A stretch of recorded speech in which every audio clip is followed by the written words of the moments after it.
Bugün sizlerle her yıldan bir Real Madrid oyuncusu alarak kadro kuracağız. İlk olarak diziliş şarkımızdayız. Bugün dizilişimizi de çark belirleyecek ve döndür diyerek döndürdük. Bakalım bugün hangi dizilişe kadromuzu kuruyoruz? 4-3-3 Rolenti dizilişle kadromuzu kuracağız bugün. İlk olarak o zaman transferlere başlamadan önce dizilişimizi seçerek videomuza tam gaz başlıyoruz. Şimdi gelelim dizilişimizi seçmeyle başlamış oluyoruz. Kadromuzu geliştirmeyle dizilişimizi gördüğünüz gibi seçtik ve şu anlık kadromuz bu şekilde. İlk transfere geçmeden önce arkadaşlar videomuza like atmayı unutmayalım ve kesinlikle abone olup bildirimleri açalım. 11 abone olun da ilerliyoruz. Destek veren herkese teşekkür ediyorum ve ilk yılımızı seçiyoruz. Şimdi arkadaşlar 2000 yılından başlayıp 2025-26 sezonuna kadar arkadaşlar çarkta bulunmakta yıllar. Abiniz olsun ve ilk yılımız bakalım kaç olacak, hangi yıl gelirse o yılın arkadaşlar Real Madrid kadrosundan transfer yapacağız. Mesela 2016-2017 geldiği için bu yıldaki Real Madrid kadrosundan ilk transferimizi alalım. 2016-2017 sezonunda arkadaşlar Ronaldo kartını almayı tercih edeceğim. Şu anda da Ronaldo almaya geldik. 6,5 milyarımız var arkadaşlar. Ondan çok pahalı oyuncular alamayacağız. Son zamanlarda coins'im bayağı gitti ve gittikçe azalıyor. 9 liralık teklifi aldım. 6000 FC points'i aldım. İnşallah güzel coins kasarım. Biraz yükseltiriz coins'imizi. Uzatmayayım arkadaşlar. Şimdi bu haline baktım ama arkadaşlar hiçbir hali yok. Olsa da galiba alamayacaktık ama turuncu olsaydı alırdım ama çok fazla bir coins değil. Hatta emirlerimden bir oyuncu daha satılmış. Önceki videodan kalma. Güzel oldu. Şimdi gelelim arkadaşlar hangi oyuncu alacağız. Ben biraz baktım. Sol kanat kartını alsak sol kanattan mı oynatsak diye düşündüm. Hatta kartı varsa onu da alabiliriz. Bilmiyorum. 1,5 milyara var. 1 milyar 470'e ya da geleceğiz arkadaşlar. Buradan 104 halini turuncu halini alacağız. SNT'de oynatacağız. Ben bir düşüneyim arkadaşlar. Hangisini almak daha mantıklı kadromuz için? Arkadaşlar bence buradan gelelim 104 halini alalım. Hem uygun fiyatla. Çünkü Real Madrid oyuncuları pahalı olabilir. Çünkü sezonlarda ikon ve hero'ları da illaki alacağız. Ondan buradan 858 milyona 109 Ronaldo'yu almış olduk. İlk transfer olarak inşallah güzel bir kadro kururuz. Yoksa cezalı bir maça da çıkacağız. Bunu her zamanki gibi biliyorsunuzdur.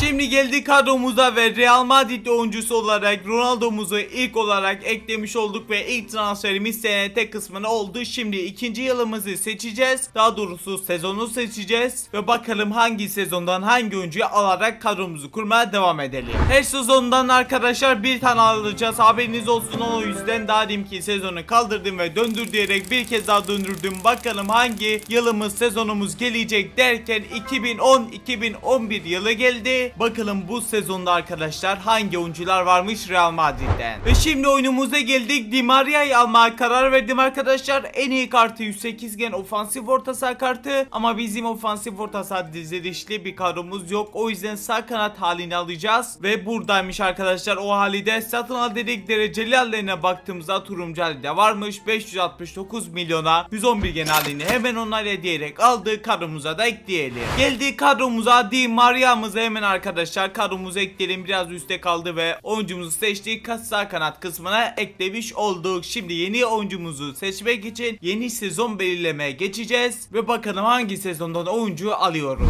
10-11 sezonunu arkadaşlar kaldırdık ve yerine döndür diyerek döndürdük. Bakalım hangi sezonumuz gelmiş oluyor. 2007-2008 sezonu geldi. Bu sezondan bakalım Real Madrid oyuncular kimmiş, kimi alacağız. 7-8 sezonundan Cannavaro almayı tercih edeceğim arkadaşlar. 109 haline satın al diyelim. Dereceli hallerine baktığımızda en iyi hali varmış ama almayacağız. Çünkü arkadaşlar bende kırmızı haliyle arkadaşlar zaten olduğu için 0 coins'e bir transfer yapmış olacağız. Bence çok iyi oldu. Şimdi ise kadromuza geldik. Yedeklerimize girdik ve gördüğünüz gibi 25 antrenmanlı Cannavaro'muzu aldık. 0 coins'e sağ stoperimizi ekledik. Bence mükemmel oldu. İyi denk geldi. Gerçekten bu arada hiçbir şekilde sezonları falan ayarlamıyorum. Ne çıkarsa onu alıyoruz. Ve şimdi yeni sezona geçeceğiz. Bakalım hangi sezondan alacağız. 7-8 sezonu da çarktan kaldırdım arkadaşlar ve döndür diyerek bir kez daha döndürmüş oluyoruz. Bakalım hangi sezon gelecek derken 2005-2006 sezonu gelmiş oldu bu sefer ve bakalım bu sezondan hangi oyuncuyu alacağız görelim. 5-6 sezonundan arkadaşlar Zidane kartını alacağız. %de haline hemen satın al dedik. Dereceli hallerine baktığımızda en iyi hali de varmış mükemmel bir şekilde. 1 milyar 50 milyon coin ise satın al dedik. Hızlı bir şekilde onayla da dedik. 112 genlik ilk orta sonucumuz oldu. Hemen kadromuza da geldik. 112 genlik Zidane'ımızı sağ meo kısmına eklemiş olduk ve çok güzel bir şekilde 4. transferimizde yapılmış oldu. Şimdi yeni sezonda bakalım hangi oyuncuyu transfer yapacağız. Bu arada like'lara basılmayı ise basalım ama kesinlikle abone olmayı unutmayalım. Çok iyi içeriklerle 5-6 sezonunu çarktan kaldırmış olduk ve döndür diyerek döndürdük. Bakalım hangi çarktan oyuncu gelecek, pardon sezon gelecek derken çok eski bir sezon gelmedi. 2021-2022 sezonu geldi. Bu sezondan o zaman bir transfer yapalım, bakalım kim yapacağız. 21-22 sezonundan Casemiro'yu alacağım ve arkadaşlar bu şekilde defansif orta sahamızı da aradan çıkarmış olacağız güzel bir oyuncuyla. 106 gen haline hemen satın al dedik ve dereceli hallerine baktığımızda en iyi hali yokmuş. Bir gen düşük kırmızı hali varmış. 145 milyona ise hemen satın al dedik ve onayla diyerek 110 genlik defansif orta sahamızı aldık. Şimdi ise kadromuza geldik ve Casemiro'muzu da kadromuza ekleyelim. 110 gen haliyle ikinci orta saha transferimiz de bu şekilde bitmiş oldu. Şimdi arkadaşlar yeni sezona geçeceğiz ve bakalım hangi sezondan hangi oyuncu alacağız. Şu anlık bence kötü ilerlemiyoruz. Sağlam ve güzel oyuncular kartlar aldık. Yeni çarkımıza isterseniz hemen geçelim uzatmadan. 21-22 sezonunda çarktan kalktı ve döndür diyerek döndürdük ve bakalım bu sefer hangi sezondan alacağız derken biraz çok eskilere gideceğiz. 2004-2005 sezonunda bir transfer alacağız. Bakalım o sezonda hangi oyuncular var. 4-5 sezonunda arkadaşlar Beckham'ı almaya karar verdim. En iyi kartı 109 gen sağ orta saha olduğu için alamayacağız onu. 106 gen MO halini alacağız. Satır al dedik, dereceli hallerine bakamadık. Şu anda gelsin artık. Geldi ve turuncu hali de varmış. 430 milyona 111 gen halini hızlı bir şekilde onayla diyerek aldık. Kadromuza son orta savuncumuzu ekleyelim. Şimdi kadromuza geldik. Yedeklerimize girdik ve David Beckham'ı seçtik. Sol meo kısmına ekledik ve orta hattımızı bitirmiş olduk. Atak kısmına bir oyuncumuz eksik. Defans hattımızda ise tam 4 tane oyuncumuz eksik. Oralarda tamamlamak için yeni sezonlara geçelim. 2004-2005 sezonu çarktan kalktı ve döndür diyerek bir kez daha çarkımızı döndürdük. Bakalım hangi sezon gelecek derken 2006-2007 sezonu geldi bu sefer ve bu sezondan bakalım oyuncular kimi alacağız görelim hızlı bir şekilde. Sol bek kısmına Roberto Carlos almayı tercih edeceğim. 107 gen hali var ama arkadaşlar 3 milyar 380 milyonumuz kaldı, pardon 810 milyonumuz ve daha 5 transfer alacağımız için buradan Roberto Carlos'un 104 gen halini almak zorunda kalacağız arkadaşlar. Coinsimi biraz da arttırmaya çalışacağım, böyle olmaz. Ama arkadaşlar yoruma yazabilirsiniz. En iyi kartını almaya da bilirsin, çok önemli değil falan gibi yorumlar da yazabilirsiniz. Önemli değilse fikirleriniz benim için önemli, yorumlara belirtmeyi unutmayın. Şimdi 104 gen halini bir günlük alalım arkadaşlar. Hemen kaç milyondu unuttum. 425 milyonmuş. Satın aldık hızlı bir şekilde onayla diyerek 109 gen halini, dereceli halini aldık. Kadromuzda yedeklerimize de girdik. 109 gen Roberto Carlos'umuzu seçtik. Sol bek kısmına eklemiş olduk. Kaldı 4 transferimiz. Defans hattımıza bir transfer daha geldi ve şimdi isterseniz o zaman yeni sezona geçelim ve yeni transferlerimizi almaya devam edelim. 6-7 sezonu da arkadaşlar çarktan kalktı ve döndür diyerek bir kez daha döndürdük. Bakalım hangi sezonumuz gelecek. 2019-2020 sezonu geldi bu sefer. O zaman hızlı bir şekilde bu sezonun oyuncularına bakayım, hangisini alacağız görelim. 19-20 sezonundan Courtois kartını almaya karar verdim. 105 gen haline satın al dedik. Dereceli hallerine de baktığımızda en iyi haline 583 milyona hızlı bir şekilde onayla diyerek aldık. Yeni transferimiz oldu. Şimdi ise kadromuzda yedeklerimize girdik ve hızlı bir şekilde oyuncumuzu kadromuza ekleyelim. 110 gen Courtois'ımız kalecimize gelmiş oldu ve bir transfer daha kadromuza geldi. Şu anda eksiklerimiz gördüğünüz gibi sol kanat, stoper ve sağ bek kısmı ve şimdi yeni transfer için bir kez daha çarka geçelim. Hangi sezondan alacağız görelim. 19-20 sezonu da arkadaşlar çarkımızdan kalktı ve döndür diyerek de bir kez daha döndürdük çarkımızı. Bakalım hangi sezon gelecek? 2018-2019 sezonu geldi bu sefer. Birazcık gerisi geldi. Bu sezondan o zaman oyuncuları alalım. Daha deminki sezondan oyuncular çok aman aman değişiklik olmaz diye düşünüyorum ama. 18-19 sezonundan Vinicius Junior alacağım. 108 gen hali var ama coinsimiz yetmez diye arkadaşlar. 3 transferimiz daha var. Vini hariç 2. 107 gen halini alacağım. Satın al diyeceğiz. Derecelerine baktığımızda en iyi hali de varmış. 967 milyona. Hemen satın al dedik. Onayla diyerek sol kanat kısmı ve atak kısmı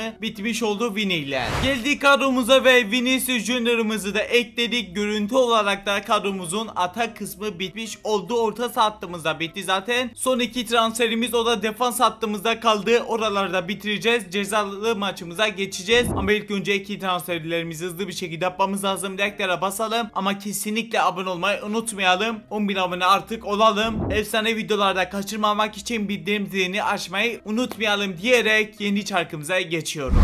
18-19 sezonunda çarkımızdan kaldırdık arkadaşlar ve döndür diyerek yeni sezonumuzu belirlemek için bir kez daha döndürdük. Hangi sezon gelecek derken 2009-2010 yılı geldi. Sezonu geldi. O zaman hızlı bir şekilde bu sezondan da transferimizi yapalım. Bakalım kimler varmış, kimi alacağız.